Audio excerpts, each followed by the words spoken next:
Today I'd like to do a demo for you on double Viking knit. Here are some samples. This is a single Viking knit. This is a double Viking knit. You can see how much more dense the weave is. This is a single Viking knit. This is what we would call a triple Viking knit.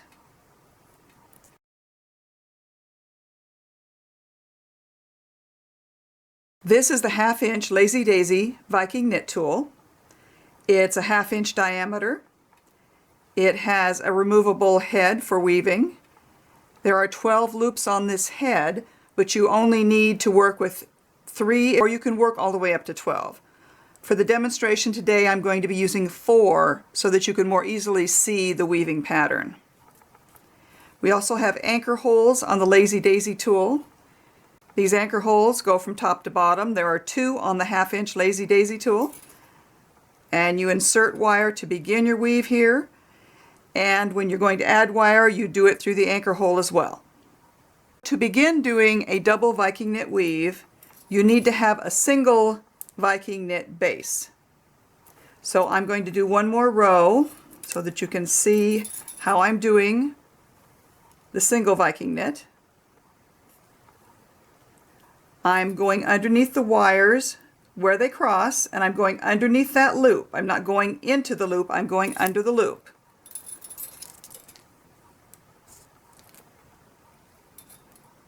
I like to have a base of about 3 rows before I start doing the double Viking knit.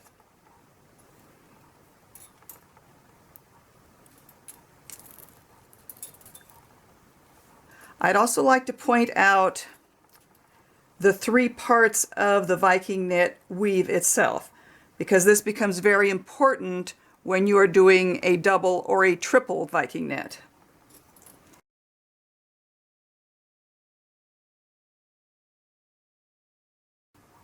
There is the loop that is formed. There is the cross wires that are formed at the bottom of each loop. And there is the connecting wire, or the rung, that also connect these loops to each other. The rungs are very important. So this would be rung 1, 2, 3, and rung 4, counting from bottom to top. Now when we do a normal single Viking knit weave, you are going between rungs 1 and 2. So when you go underneath this loop right here, you are between rungs 1 and 2. This is rung 1, rung 2.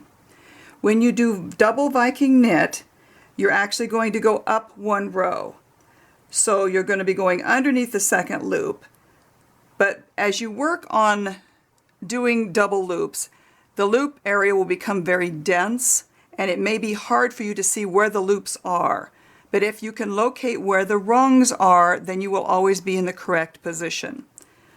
So double Viking knit, I am going to go between rungs 2 and 3, which is up here. That's a double Viking knit. And you can see how much longer this loop is now. And these are going to start stacking on top of each other, and again they will become much more dense. What you need to remember is you still need to be bringing your wire all the way down here so that all of these rows across will be even. So elongated loops and even rows across here. You also want to try to keep your columns as straight as possible. Let me show you that again. We're going between 2 and 3, so 1, 2, go straight across. Drop your wire way down and put your thumb on it. Now by dropping your wire straight down and putting your thumb on it, that will help to keep your columns straight. If you don't do that, they're going to tend, as you go to the next one, they're going to tend to want to cross each other, and then you're not going to have a nice even loop. So make sure you put that tension on with your thumb against the loop.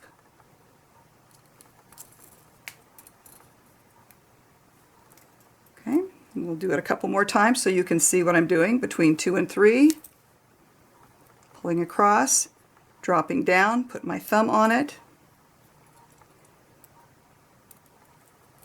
And the more dense these rows become, you may find it will become difficult to get underneath the loops or underneath through the wires.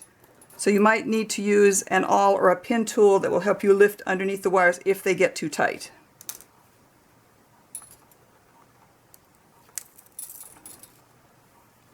So this is what double Viking knit is. If you were to do triple Viking knit, then that is just a matter of going up additional rows. So if single was here,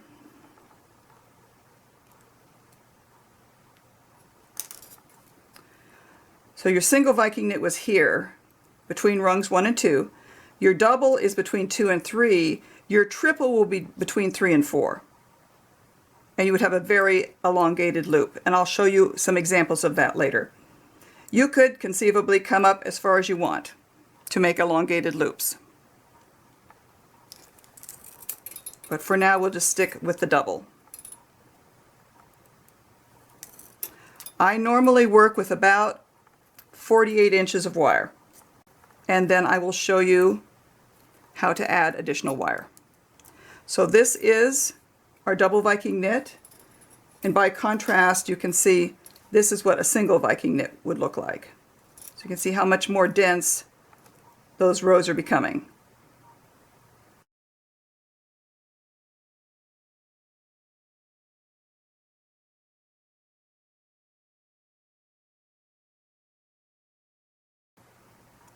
When you find the need to add additional wire, you'll add it just like you do with the single Viking knit. You're going to add it through the anchor hole. So we will place our weave so that the last loop that we formed is sitting on top of that anchor hole. And I'm going to use a contrasting wire so it might be a little bit easier for you to see what I'm doing. I'm going to insert the wire just straight into the anchor hole. So you see it's coming out in the same position as our old wire. So that way it won't interrupt the pattern. Put your thumb on it to hold it in position and continue with your new wire. And what we will need to be doing as we come around is we will need to bury the old wire and the new anchor wire into the weave. If you don't do that and you leave wires that are loose in the weave, they will eventually work their way to the top and they become very scratchy. So you want to control all of your loose wires within the weave. So as we come around, here's where I added the wire. I'm still going to go between rungs 2 and 3. So 1, 2, go straight across, keeping this wire underneath. And I'm only going to do that for one more row, and then I'm going to need to remove this weave from the tool because I don't want to run the chance of accidentally weaving this anchor tail into the weave itself. Then I won't be able to pull it off of the rod. I'm going to go one more time around.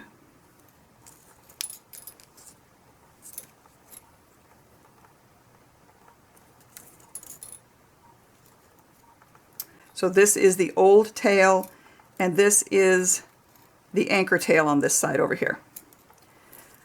I'm going to remove the weave from the tool by slightly moving it back and forth so that it easily pulls out. And now I have both the tail from the original weave and the tail from the anchor. Now I won't be weaving this accidentally onto the rod. So you place the rod and continue the weave.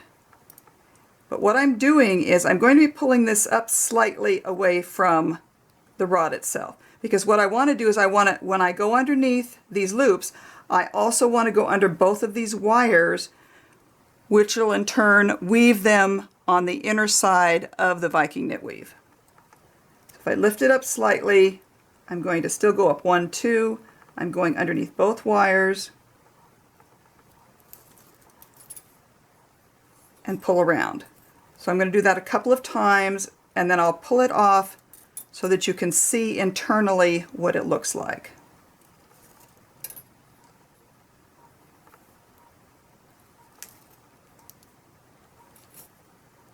Again, I'm going to pull these slightly away so that I can get underneath them. 1, 2, and if I'm having trouble getting underneath there because it's more dense, I will simply use my pin tool. The process that I am doing by slightly lifting this away from the tool and going underneath the weaves to lock them into the inside is called forming a keeper. So these little loops or internal keepers are what is going to control these tail wires. Now when I feel I have enough keepers, and that depends on how far I really want to pull it down the draw plate, because as you extend this, you will be pulling these wires and it will be stretching it. So you want to make sure you have enough keepers in place to hold any of these stray wires. I recommend at least 5 to 6 keepers.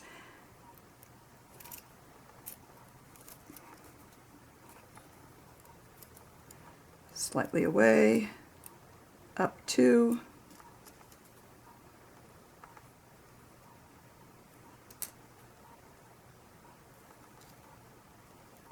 And down.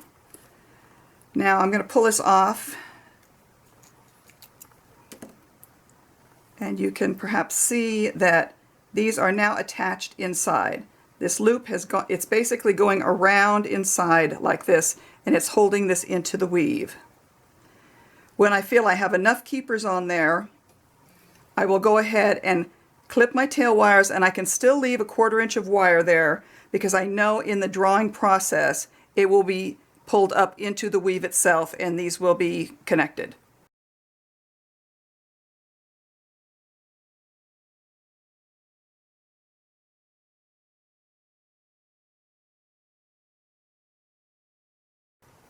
And that's all there is to doing double Viking knit.